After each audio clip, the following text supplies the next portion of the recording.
बिना नाम लिए हुए भी भगवान गरुणारूढ़ होकर के आए और हाथी को बचाया। ग्राह खींचा चला आया तो पहले ग्राह को मुक्त किया, फिर इसको मुक्त किया, दोनों स्वर्गधाम के वासी बन गए। पूछ लिया महाराज ये गजग्राह कौन थे? तो इनका परिचय दिए कि बोले देखो जो ये ग्राह था ये हुहू नाम का गंधर्व था और देवल बाबा अर्घ दे रहे थे भगवान सूर्य को नदी में घुस करके, ये डुबकी मार के गया, बाबा के पैर पकड़ लिया तो बाबा की धड़कन बढ़ गई, लगता ग्राह पकड़ लिया। तो महाराज लोटा फेंक करके महाराज सांस उखड़ती हुई बाहर भगे। धीरे से ये बाहर निकला, बोले महाराज इधर गए क्या? देवल बाबा ने कहा मूर्ख कहीं का तू था, हम तुझे कोई ग्राह पकड़ लिया, जा श्राप देता हूँ ग्राह बन जा। तब जाके हाथ जोड़ा, बोले महाराज हम तो गंधर्व हैं और हमारा काम है आप सबका मनोरंजन करना, हम तो मनोरंजन के भाव से आपको पैर पकड़े थे पर आपने श्राप दे दिया, क्या करें? बोले सुनो ऐसे ही पैर पकड़ते रहना, तेरा कल्याण हो जाएगा। बोलो राधे राधे। और दूसरा बोले जो ये हाथी था ये इंद्रदुम्न नाम का राजा था, कहीं जा रहा था सवारी में, हाथी में बैठ करके अगस्त बाबा बैठे थे तो उनको प्रणाम नहीं किया तो एवं सत्वागतो अगस्तो भगवान न पसानुगा। अगस्त बाबा ने श्राप दे दिया कि हाथी में बैठ करके बुद्धि भी हाथी जैसी हो गई तेरी, हैं? संतों को प्रणाम नहीं कर सकता, ऐसे चला जा रहा, जा तू हाथी बन गया। ये हाथी बन गया था, समय आने पर भगवान ने दोनों का उद्धार कर दिया।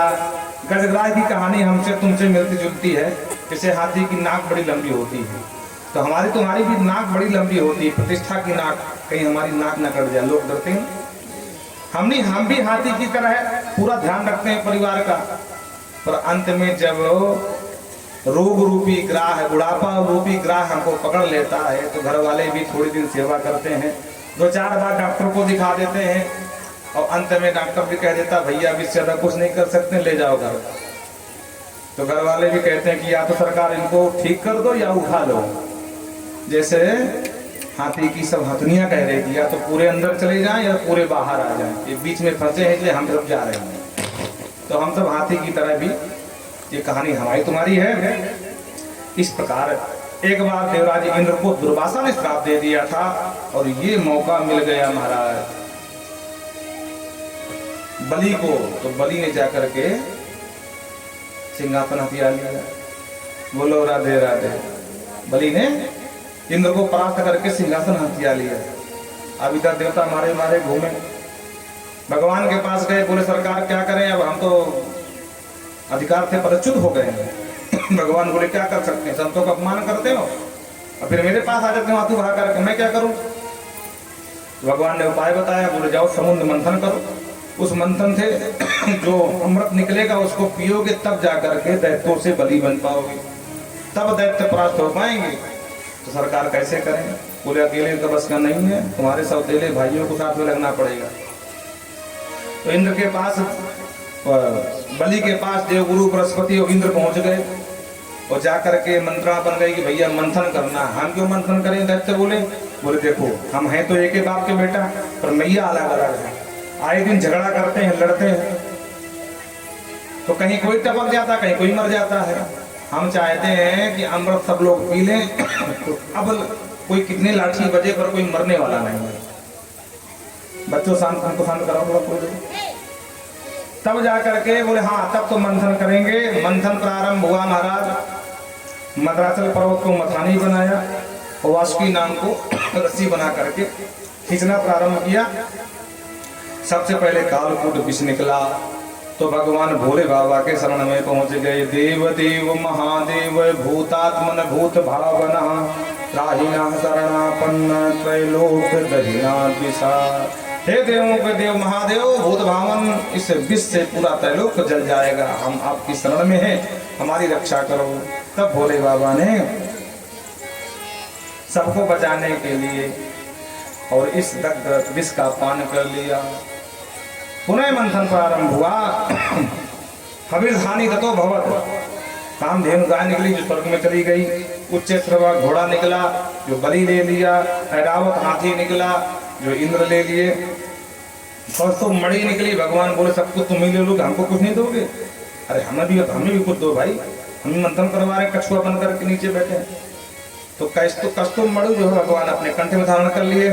पुनः मंथन हुआ तो पारिजात निकला जो देव संपत्ति समझ करके देवलोक में चले गए। पुनः मंथन प्रारंभ हुआ तो इस बार साक्षात महालक्ष्मी का प्रादुर्भाव भूत हो गया। बोल महालक्ष्मी मैया की जय। महालक्ष्मी को देख करके सब लट्टू हो गए, वो हमको दो हमको दो हमको तो। भगवान बोले गलत बात, इस तरह बंटवारा नहीं होगा। फिर बोले स्वयंवर होगा। ये देवी जी जिसको चाहेंगी उसी को वरमाला बना करके उसको पति बना लेंगे। इन बच्चों को शांत करो भाई, बार बार कह रहे हैं, कैसे पीछे कर दो इनको। देखो कितना शोर हो रहा, या तो इनको पीछे कर दीजिए, है ना, क्योंकि बगल में आकर के पूरा ध्यान भंग होता है कहीं ना कहीं।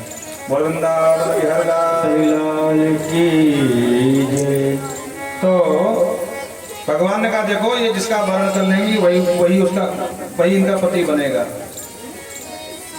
अब महालक्ष्मी लेकर के जयमाला चली, चारों तरफ नजर दौड़ाया तो एक लाइन में दैत्य बैठे, एक लाइन में देवता बैठे और एक लाइन में दुर्वासा जैसे बाबा जी बैठे, महात्मा लोग चमीटा गाड़ के। हाँ, तो सबसे पहले संतों की लाइन में किया प्रवेश। और दुर्वासा को देखा, बोले भाई तपोनिष्ठ है, हाँ परम विरक्त है, पर एक कमी है, नाक पर ही गुस्सा धरी है, इनसे विवाह करना ठीक ना है। नेक्स्ट गल गड़बड़ हो जाएगी, पट से शराब देंगी, पता नहीं क्या बना देंगे मुझे, इनको पति बनाना नहीं चाहिए।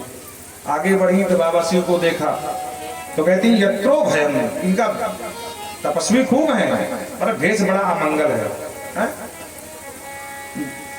शीघ्र ही मतलब मुर्दा के राख का पाउडर लगाते हैं, नरमुंडों की माला धारण करते हैं, भेष बड़ा अमंगल है, इसलिए इनसे विवाह नहीं करूंगी मैं। दैत्यों की लाइन में गए, बोल सब मदिरा पीने वाले हैं, बोलो राधे राधे। क्योंकि वारुणी दैत्य ही ले गए थे, जो दारू पीते हैं वो अपने आप को दैत्य वंश परंपरा का माने, हाँ सनातन न माने। तो बोले सब ये मदस्थ रहने वाले, इनसे दूर रहो। देवताओं को एक एक करके नकार दिया, संतों को नकार दिया, दैत्यों को बिल्कुल नकार दिया, और दूर भगवान किसी पक्ष में नहीं, निष्पक्ष बैठे थे।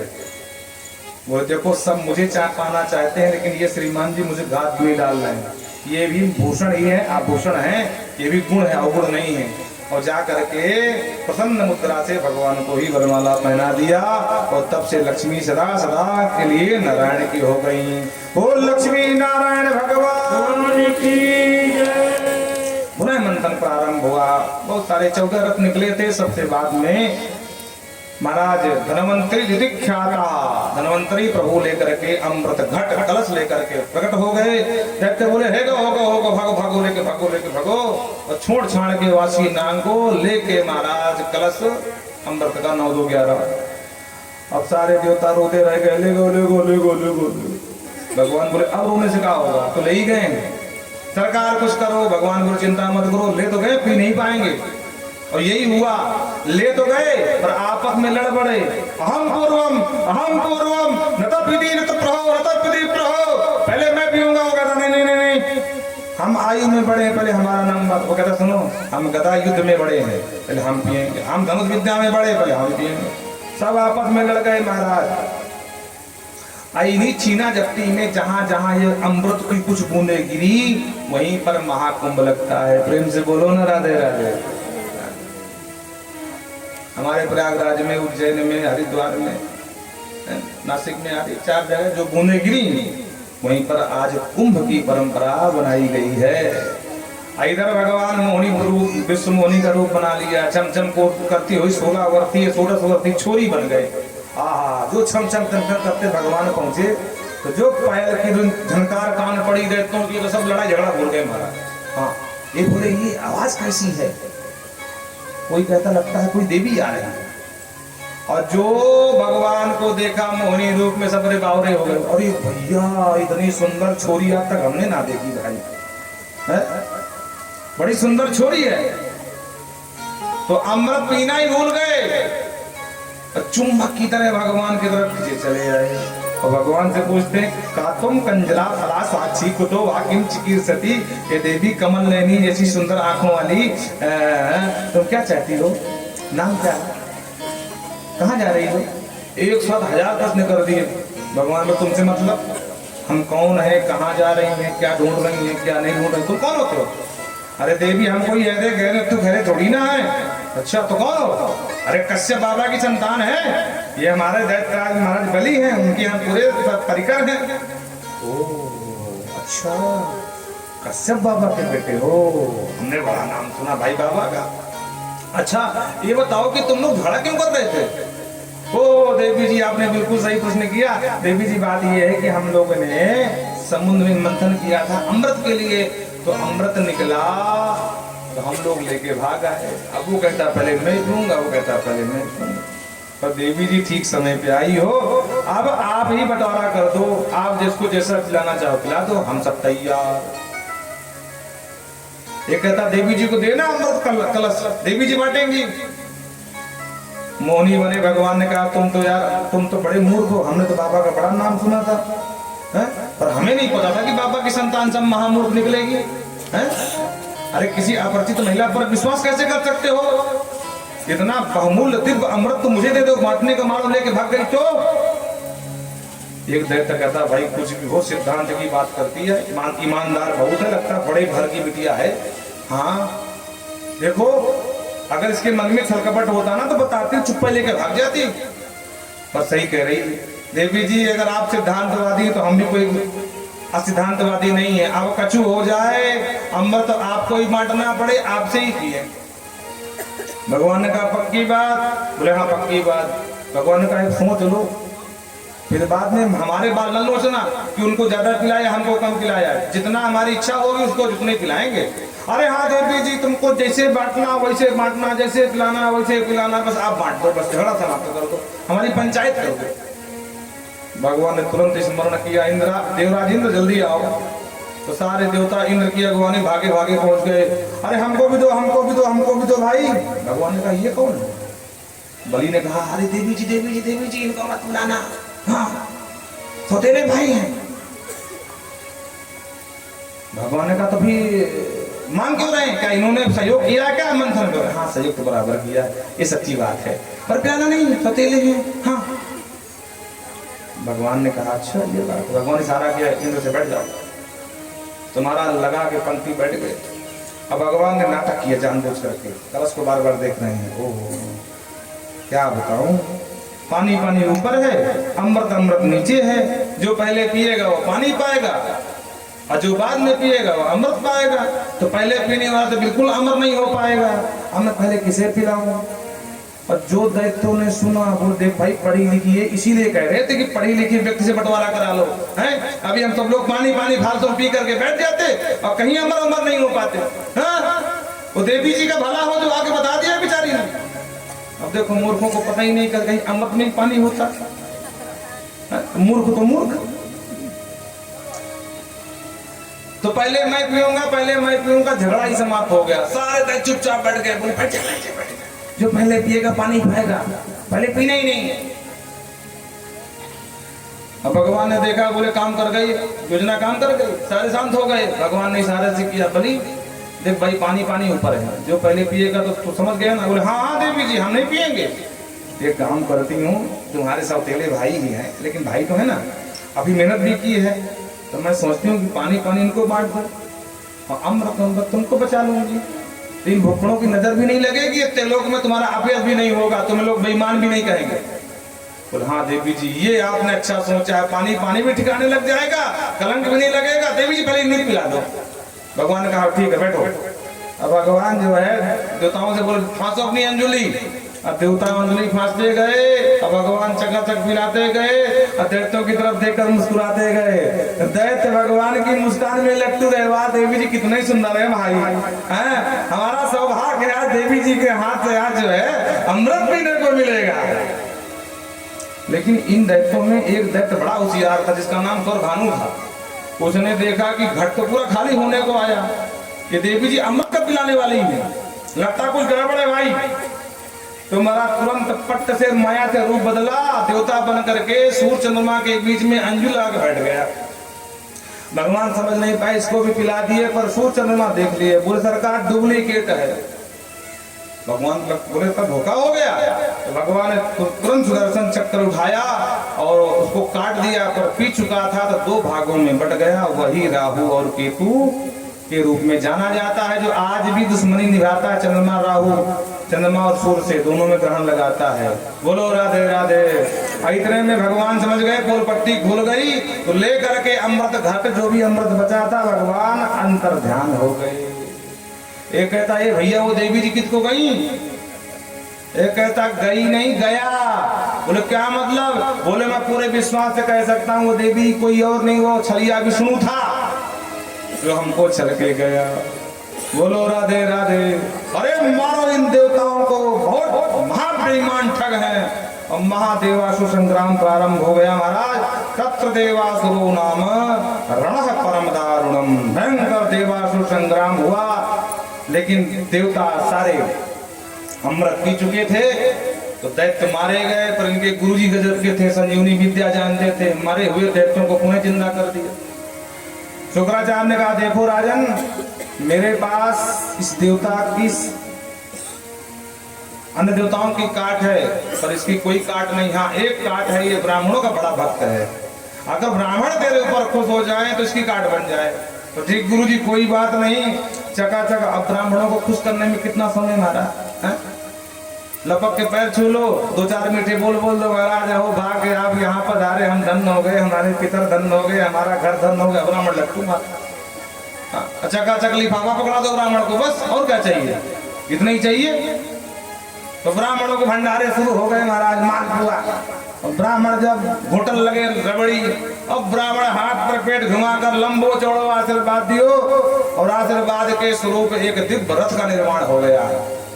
ब्राह्मणों ने कहा बलि ये रथ है हमारे आशीर्वाद का, इसमें बैठ जाओ, और हमारा ये आशीर्वाद है कि जब तक आप इसमें बैठे रहोगे दुनिया की कोई भी शक्ति तुम्हारा सामना नहीं कर सकती।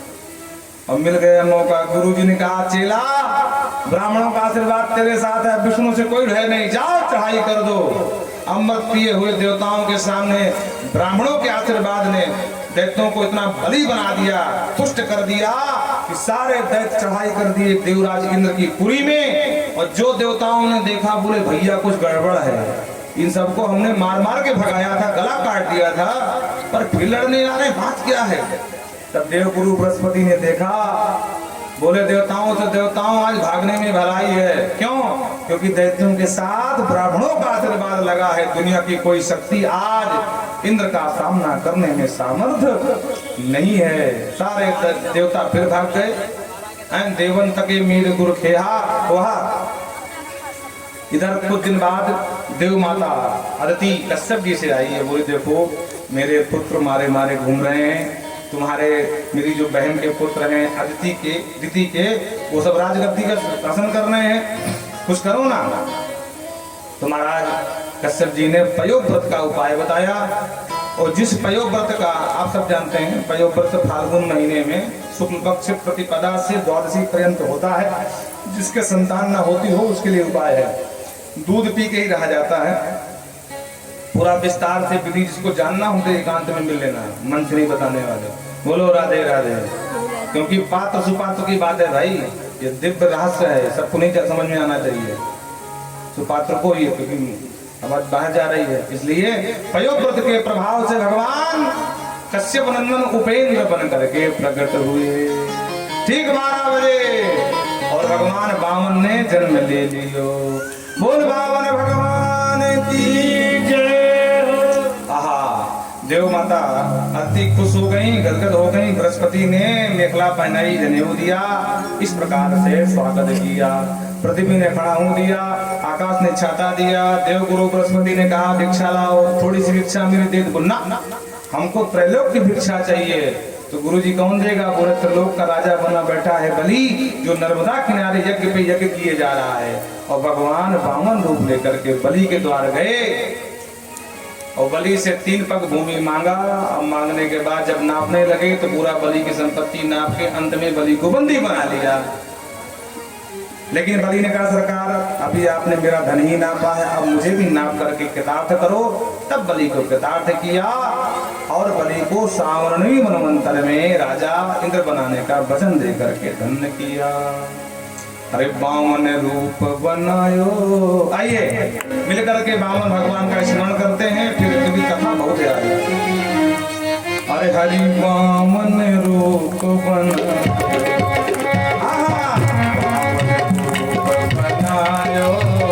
हरि बामन रूप बनायो, हरि बामन रूप बनायो, हरि बामन रूप बनायो, बामन रूप बनायो, हरि बामन रूप बनायो, हरि बामन रूप बनायो, हरि बामन रूप बनायो। बोल बाबा भगवान की।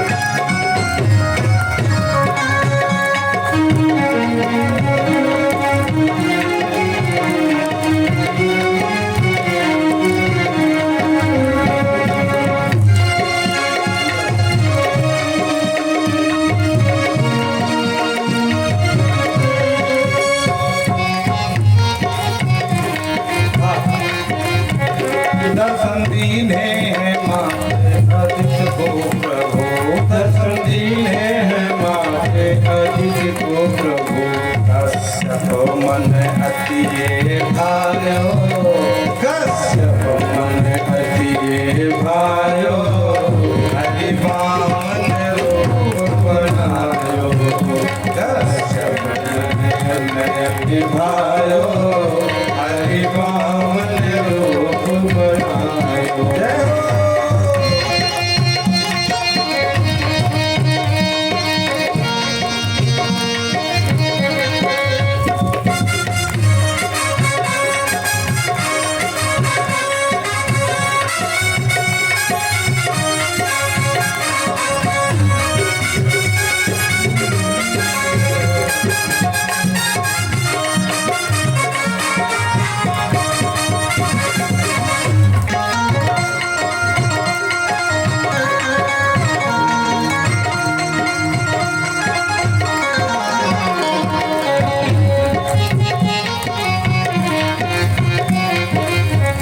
परमानंद भयो संतन मन को, परमानंद भयो संतन मन को, परमानंद भयो संतन मन को, परमानंद भयो संतन मन को, अति उत्साह में दिखायो, अति उत्साह में दिखायो, हरि बामन रूप बनायो,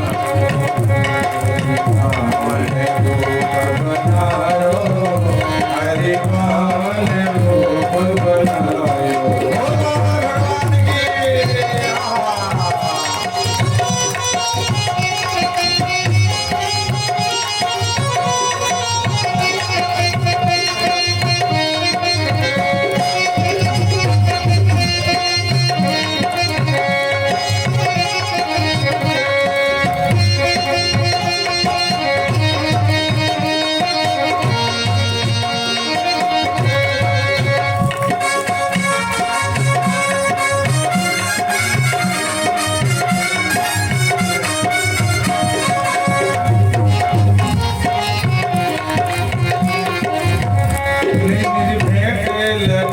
देखन सबको, लगे देखन सबको, मन मन सब हर्षायो, मन मन सब हर्षायो, हरि बामन रूप बनायो,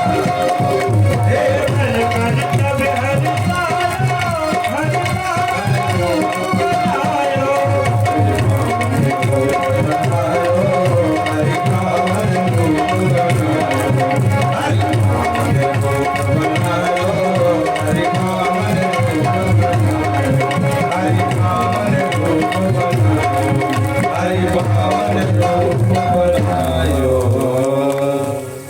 इस प्रकार से अब नवम स्कंद में 12 स्कंद में सूर्यवंश और 12 में चंद्रवंश गाया है। ध्यान से सुनना।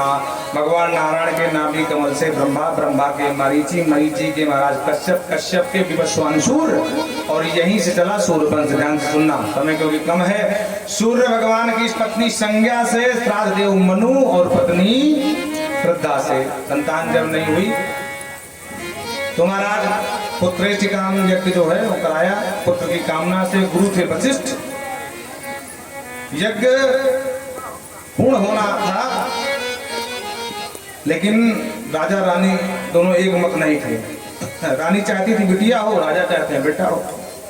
तो रानी ब्राह्मणों के पास गई, कान में समझाया, सुनो पंडित जी, अगर बिटिया हुई तो लिफाफा तगड़ा दूंगी, माला माल कर दूंगी, और अगर कहीं बेटा हो गया तो फूटी करोड़ी भेंट नहीं करूंगी। अब विचार तुमको करना है कि बिटिया देना है कि बेटा। और खबरदार ये बात राजा को मत बताना, उल्टा मंत्र पढ़ो बिटिया हो जाए। बोलो राधे राधे। ये दुनिया की पहली माँ है जो बेटा नहीं बिटिया मांग रही है। हाँ, ब्राह्मण बेचारे क्या करते हैं, उनको तो लिफाफा से मतलब, तो उल्टा मंत्र पढ़ दिए। तो ईला नाम की कन्या हो गई। राजा श्राद्ध देव मनु पहुंच गए वशिष्ठ जी के पास। गुरुदेव ये सब कैसे उल्टा सीधा हो गया, हमको तो बेटा चाहिए, तो बेटिया कैसे हो गई। वशिष्ठ जी को बड़ा आश्चर्य हुआ कि अरे सब उल्टा कैसे हो गया, हम तो बेटा का संकल्प कराए थे। तो ब्राह्मणों को बुलाया, हे होता कैसे खा गए गोता भाई, ये सब क्या है। तो ब्राह्मणों ने कहा गुरुजी बात ये है कि ये दोनों राजा रानी एक मत नहीं है, ये चाहते हैं बेटा, वो चाहती है बिटिया। उन्होंने ये बात ऐसी कही तो हमने उल्टा मंत्र पढ़ दिया बस। वशिष्ठ जी ने कहा देखो राजन, तुम दोनों एक मत नहीं पति तो हम क्या करें, उसमें ब्राह्मणों क्या दोष है। अब जो हो गया सो हो गया। अरे नहीं गुरुदेव मुझे बेटा चाहिए बस, मैं नहीं जानता। अरे तो हो गई बिटिया तो बेटा कहाँ से दूं। बोले मैं कुछ नहीं जानता, मुझे बेटा चाहिए बस। तो वशिष्ठ जी ने इसी इला को बेटा बना दिया, नाम हो गया सुदुम्न। बोलो राधे राधे। आज भी डॉक्टरों के माध्यम से लिंग परिवर्तन करके बेटे को बिटिया, बिटिया को बेटा बना रहे हैं ना। ये कोई नई विद्या नहीं है, पुरानी विद्या है। हमारे मुनि महाती से पहले कर चुके हैं। आजकल कोई चमत्कार दिखाए ज्यादा छाती चौड़ी ना करे, हमारे महाती पहले करे बैठे हैं। तो इला को बना दिया बेटा, नाम हो गया सुदुम्न। एक दिन ये चला गया जंगल शिकार खेलने, तो अम्बिका वन में प्रवेश हो गया तो पुनः बन गया बिटिया। पहले बिटिया फिर बेटा फिर बन गया बिटिया। सुखदेव चौक परीक्षित चौकी गुरुजी ये सब कैसे होगा, फिर कैसे बिटिया बन गया। बोले बात ये है कि अम्बिका वन था जहाँ भगवान शंकर और पार्वती साथ में रहते थे। एक दिन पार्वती कपड़ा बदल रही थी, कोई महारथी आ गया तो उनको बड़ी लाज लगी। तो बाबा शिव ने कहा ये कौन सी परंपरा है कि जिसका मन जी उठाए चलाए उठाए मेरे वन में, बताओ सब महात्माओं ने मुझे देख लिया। तो बाबा शिव ने पार्वती को खुश करने के लिए उस दिन श्राप दे दिया, आपश्चित स्त्रीमात्मानस्तन प्रणवामलः इदम स्थानम पविष्यते जब योषित भवेदिति। आज के बाद जो भी स्थान में आएगा वो सब योषित नारी हो जाएगा। बोलो राधे राधे। इसको पता नहीं था तो ये नारी बन गया महाराज। इसको देख लिया पुरु नाम के राजा ने, चंद्रमा ने देख लिया नारी को, एक नारी बन गया था तो चंद्रमा ने विवाह कर लिया। यही से साथ महाराज बुद्ध का जन्म हो गया। बुद्ध से पूर्व वहां से पूर्ववंश चला। ये कहानी इनकी सुनाई। इन्हीं के वंश में, समय कम है शॉर्टकट में सुन लो। महाराज सरियाती हुए जिनकी बिटिया सुकन्या ने चमन बाबा की आंख फोड़ दिया, अंत में चमन बाबा को ही समर्पित कर दिया। अश्विनी कुमारों के माध्यम से पुनः नई आंख मिल गई तो अश्विनी कुमारों को देवताओं में शामिल करा दिया महाराज। और आगे चल करके महाराज कहते हैं इन्हीं के वंश में आगे ययाति हुए। ययाति जी के वंश में रेवत हुए और रेवत जी की जो पौत्री रेवती थी उनका विवाह बलराम जी के साथ, कृष्ण के बड़े भैया के साथ हुआ था। मनु जी के दूसरे पुत्र हैं नभग, नभग के नाभाग, नाभाग के महाराज अम्बरीश, जिनका विरोध करने से दुर्वासा ऋषि को भागते गैल नहीं मिली। तीनों लोक में भागते रहे। क्यों? क्योंकि दुर्वासा ऋषि के पीछे सुदर्शन लगा था जो भगवान ने अम्बरीश को दिया था, क्योंकि अम्बरीश बहुत अच्छे भक्त थे। पूरे घूमते रहे। 1 साल के बाद भगवान के पास गए। भगवान बोले अहम भक्त पराधीन हूँ, मैं भक्तों के अधीन हूँ, इसलिए मैं कुछ नहीं कर सकता हूँ। ये सुदर्शन मैंने अम्बरीश को दिया था, उसकी रक्षा में दिया था। अम्बरीश का तुमने अपराध किया है, इसलिए अमृत के पास जाओ, तब तुम्हारा कल्याण होगा, हम भी कुछ नहीं कर सकते हैं। बसी कुर्वन्ति माम भक्त्या सतस्त्रिया सतपति यथा। भगवान कहते हैं जैसे पतिव्रता नारी अपनी सेवा से अपने पति को बस में कर लेती है, उसी तरह ये मेरे भोले भाले भक्त मेरी पूजा करके मुझे भी अपने बस में कर लेते हैं। अरे भगत के बस में है, बयान समय नहीं है। हाँ, तो मैं ये भक्त भी मुझे अपने बस में कर लेते हैं, इसलिए तुम अम्बरीश के पास जाओ। अम्बरीश के पास भाग करके गए, मुंह के बल गिरे, बेटा अम्बरीश अपने पल सुदर्शन से बचा। तब जाकर के अम्बरीश ने सुदर्शन की याचना करी, यदि नो भगवान प्रीत से कह सर्वगुणाश्रया सर्वभूतात्म भावेन तुझो भवतु भज्वरा। हे सुदर्शन, अगर मैं मन क्रम वचन कर्म से एक भगवान को ही माना हूं, तो हे सुदर्शन तुम इस दुज को, इस ब्राह्मण को आप अपने त्रास से मुक्त कर दो। तब सुदर्शन शांत हुआ। दुर्वासा बोल उठे, अहो अनंत दासानाम महत्वम दुष्ट अद्य में। हे प्रभु, आपके भक्तों का महत्व आज मैं देख पाया हूँ। हे प्रभु, जो अपराध राम भगत कर करई, राम रोज पावक सोच रही है। आपके भगत का थोड़ा सा अपराध क्या कर दिया अम्बरीश का, कि आपके सुदर्शन ने आग बन करके मेरा पीछा किया। पुणे ब्रह्मा विष्णु महेश, यहाँ तक हरि भी शरण में मुझे देने में समर्थ नहीं रहे। अंत में अम्बरीश के चरणों में गिरना पड़ा। महाराज, इन्हीं अम्बरीश जी के वंश में राजा हुए यूनास, पर संतान कोई नहीं। ध्यान से सुनना, समय कम है तो गाड़ी फटाफट भगा रहे हैं। बोलो राधे राधे। संतान कोई नहीं हुई, क्योंकि सूर वंश में प्रायः संतान की समस्या रही। दशरथ जी की बात नहीं है, जितने सूरवंशी राजा थे। इसलिए आज भी कुंडली में अगर सूर प्रबल है तो संतान की समस्या रहती है। बोलो राधे राधे। हाँ, संतान नहीं होती। तो इन्होंने पुत्र की कामना से यज्ञ किया, यज्ञ पूरा होने वाला ही था कि रात में राजा यूनास को लगी प्यास, तो पानी ढूंढा, पानी था नहीं, सीधे घुस गए यज्ञशाला। तो वहां पानी से भरा हुआ घड़ा रखा था, तो उसको उठाया, गड़गड़ करके पूरा पानी साफ कर दिए। जब प्रातः काल हुई, ब्राह्मण देवता नहा धो करके धोती पहन करके यज्ञशाला में आए, तो घड़े को खाली पाया। अरे भाई, इसका पानी कहाँ गया? सबरे ब्राह्मण बोले, हम ना जाने, हम तो शाम को चले गए। बुलाओ राजा को, पूछो। राजा को बुलाया गया यूनास को। अरे भाई, पानी कहाँ इसका? बोले महाराज क्षमा करना, रात में मुझे लगी प्यास तो मैं पी गया। अरे राम राम, महा अनर्थ हो गया। क्या हुआ गुरुदेव? अरे क्या क्या हुआ? अरे हम इतना मंत्र पढ़ पढ़ के इस पानी में, इसमें पानी भर रहे थे, इसको रानी पिएंगे तो गर्भवती हो जाएंगी, और तुमने पी लिया। अरे राम राम गुरुजी, अब क्या होगा? ब्राह्मण बोले, हम नहीं जानते क्या होगा, पर एक बात पक्की है कि हमारा मंत्र बेकार नहीं होगा। बोलो राधे राधे। भगवान की विडंबना ऐसे कि रानी की जगह राजा की ही 9 महीने की छुट्टी हो गई महाराज। बोलो राधे राधे। थोड़ा जम के बोलो भाई, ताकि लगे कि आप लोग ठीक से सुन रहे हैं। भैया लाइट जला दो, समय आ गया, आज थोड़ा लेट तक चलेगी, जन्म भी है। तो राजा की छुट्टी 2 महीने की हो गई, मारे शर्म के बाहर ना निकले, अंदर छुपे रहे महाराज। अब स्थिति ये हो गई कि बेटे का जन्म का समय आया, तो बड़े बड़े विद्वान ब्राह्मणों को, महात्यों को बुलाया गया, योजना बनाई, और शैल क्रिया के माध्यम से, चीरफाड़ के माध्यम, आजकल चल रहा ऑपरेशन, ये आज की नई परंपरा नहीं, बहुत पहले की है। तो महर्षियों ने इसके बाई कोख का भेदन किया और सुरक्षित बालक का जन्म हो गया। पर एक समस्या खड़ी हो गई कि बालक जन्म लेते दूध मांगता है माँ का, अब माँ का दूध कहाँ से पाए? जन्म तो करा लिया, पर दूध कहाँ मिले? अब बालक का जन्म होते गला फाड़ के रोने लगा दूध के लिए।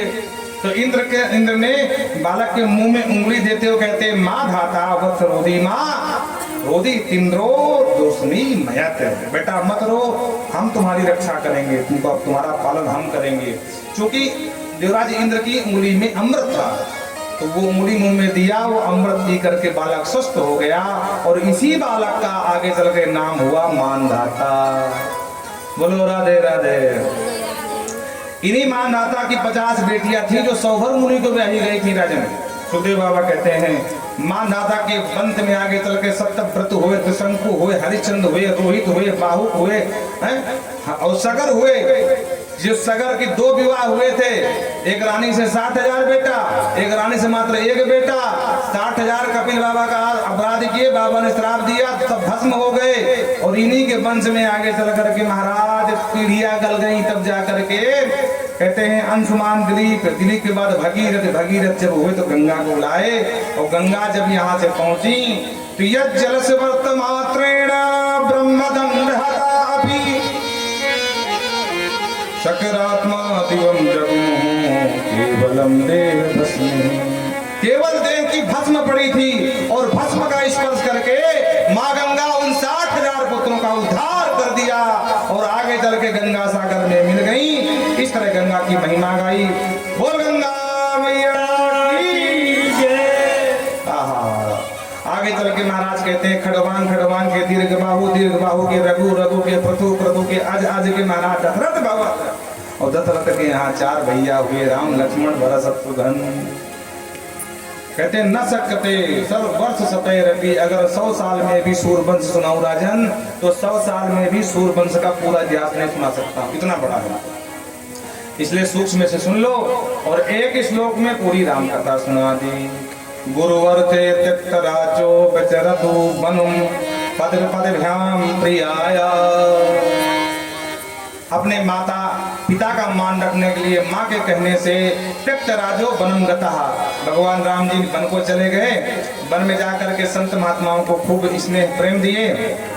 अंत में रावण जैसे महाआतंकवादियों का वध किए, लंका विजय करके और पुनः राम राजा बन करके विराजमान हो गए। बोल राजा रामचंद्र भगवान की जय। आइए शरणाष्टक के माध्यम से और भगवान राम को प्रणाम करते हैं, उसके बाद वाणी को आगे बढ़ाएंगे। आप लोग भी थोड़ा सुन लें। स्वागत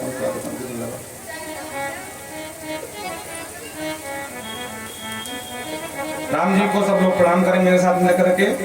और हम भी बस ज्यादा समय नहीं लेंगे, 6 बजे तक जन्म करा देंगे। इसलिए हमने कल बता दिया था कि कोई गड़बड़ न करे।